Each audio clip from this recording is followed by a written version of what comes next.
What's going on, guys? Blazing here. Welcome back to the channel. Hope you're having a wonderful day, and thank you for joining me on another Raid Shadow Legends video.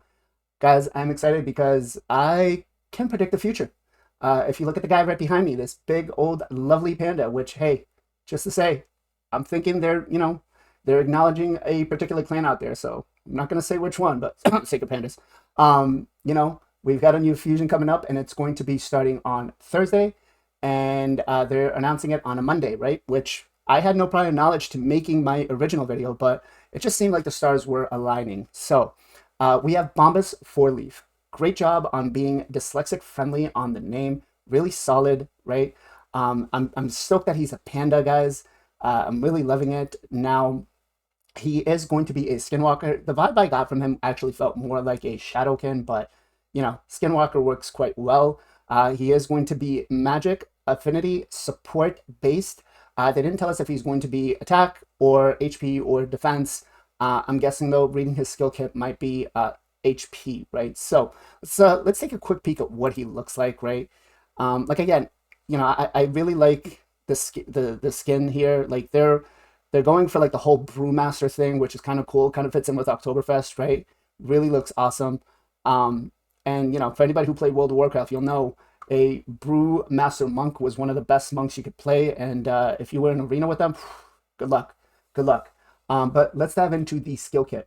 All right, so the A1 attacks one enemy, has a 50% chance of placing a 30% decrease speed debuff for 2 turns.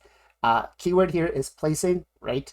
Books up to 75%, so even if it's a weak hit, it's still going to allow him to put that on, right? Which is pretty solid in Hydra.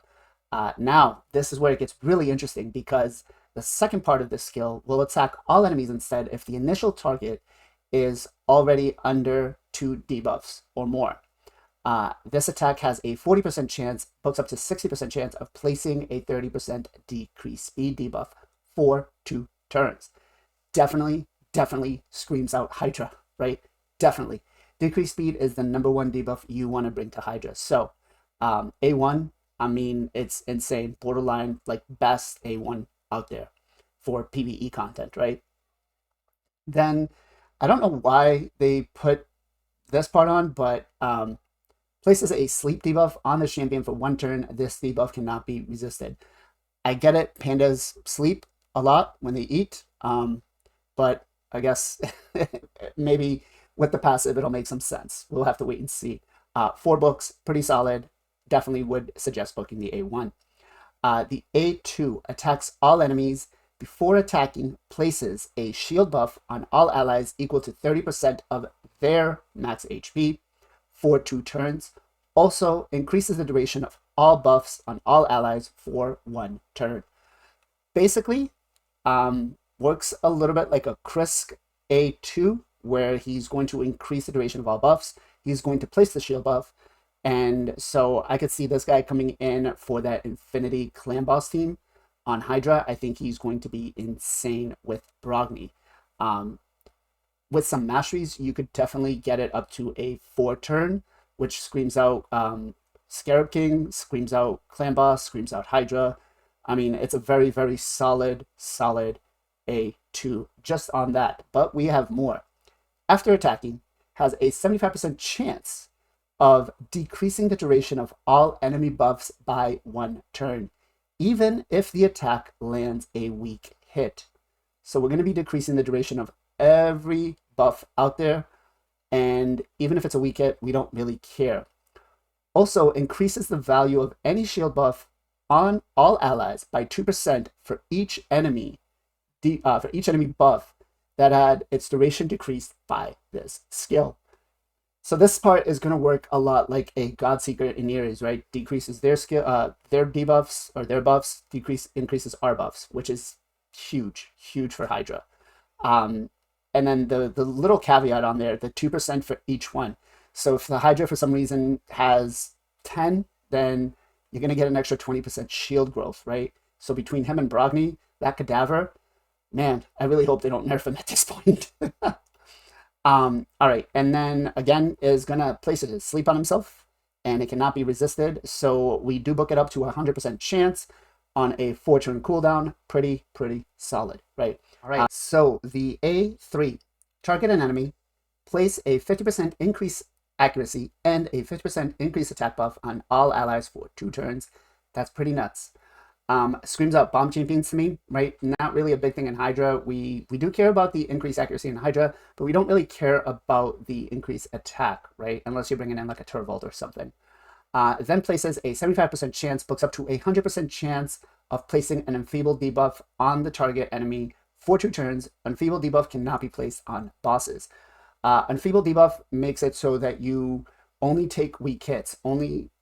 So far, we've only been able to have it from the Shogun, which, you know, pretty interesting that the fusion is going to have the enfeebled debuff that the boss places. Basically, just you can't crit them, right? It's going to land weak hits. I forget what the percentage chances are of if there isn't any, but I will do a little more deep dive and try to figure that out if that's going to be different for him. Also, places a 50% decrease accuracy debuff on all enemies for 2 turn. Pretty solid, actually. Hydra, right there, right? Mischief Chad, pretty good. So really happy. And then again, places a sleep debuff on this champion for 1 turn. This debuff cannot be blocked or resisted. H3, pretty solid. He's the first champion that we have that can place the Enfeeble debuff. Again, works a lot like an anti affinity breaker set, so we will have to playtest that a little more and see. But, you know, I guess I'll be tuning into Hell Hades to see what he puts out. So the passive has a 50% chance of transferring any debuff placed on an ally to this champion while they're under a sleep debuff. Keyword here is place, right? So if like Lydia goes in and places a decrease defense in a weekend, that's not going to transfer. But a Madame who does not attack you places a decrease attack and a defense that should transfer over, right? It will not transfer block, revive, stun, freeze, fear, true fear, provoke, or petrification debuffs. At the start of this champion's turn, remove any sleep buffs from this champion. So he's got a built-in cleanse, right? Really great for the skill, but the second part of the passive is actually where it gets a little interesting. Transfers all debuffs from this enemy to the one with the highest resist if a sleep debuff was removed from this champion by this champion's skill kit, by this passive. This effect cannot be resisted. It's going to be interesting. You know, obviously if they have block debuffs, it should not land. If they have stone skin, it should not land. So I do wonder though, will it put sheep on them? Maybe.